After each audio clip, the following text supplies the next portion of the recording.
Marco and I were down with Shannon a little bit earlier, and we thought that this nominee, who's going to be introduced briefly by Senator Cornyn, we were thinking that we might be the only senators that would show up.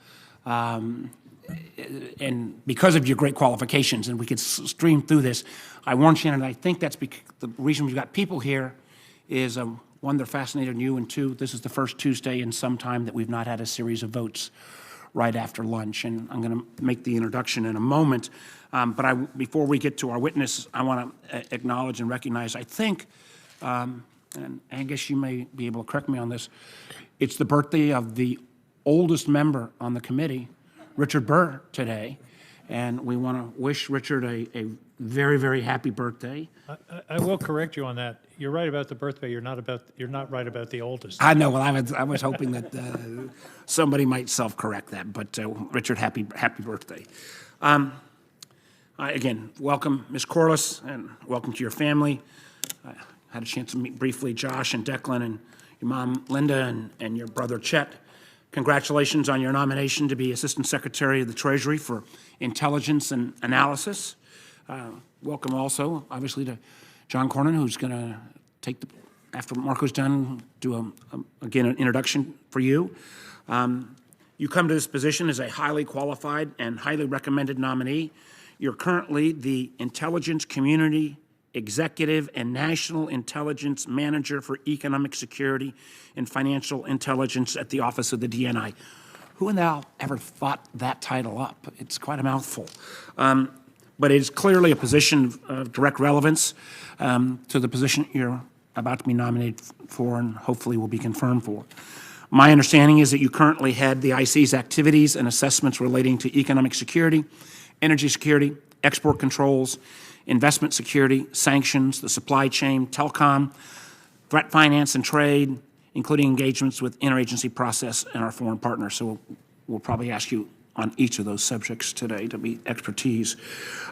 You obviously have come highly recommended by your former boss, DNI Jim Clapper. I understand Dan Coates as well, former HIPC Chairman Mike Rogers, and obviously if John Cornyn didn't introduce and recommend that many folks, that's a very, very good sign as well. The fact is, that kind of broad bipartisan support is absolutely what we need in the intelligence community, nonpartisan professionalism throughout the community. And the office that you're hopefully will be coming to, the Office of Intelligence and Analysis, is really, really important. I know you're going to be over at Treasury, but I know when we get to our questions, I'd like to hear your thoughts on the importance of financial intelligence to the IC and what capabilities Treasury's OIA brings to the table, especially as we enter a period of strategic competition with countries like China and Russia. And I've not mentioned this to Senator Rubio yet, but Senator Cornyn and I and most all of us on this committee are obviously very supportive of the CHIPS bill and trying to make sure that we protect our semiconductor industry. I'm reading today from a DIA, some information about a potential American company that may be being acquired by China. This is exactly the thing we need to prevent, and I don't know whether, I'm not sure where that kind of responsibility fits in the overall framework. Senator Cornyn and Senator Feinstein did a good job on CFIUS reform a few years back, but this is still an area that we need, I think, a lot more work on.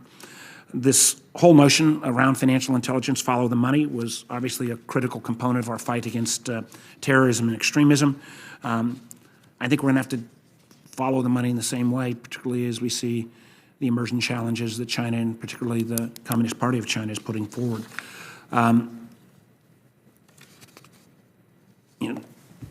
I think we also, and I'm skipping through some of this because I've gone on a little too long already, some of the effects of the digital yuan, how that plays into the whole power balance, how we deal with Russia from their cyber activities to their use of proxies. And again, the follow the money component, I think, is terribly important.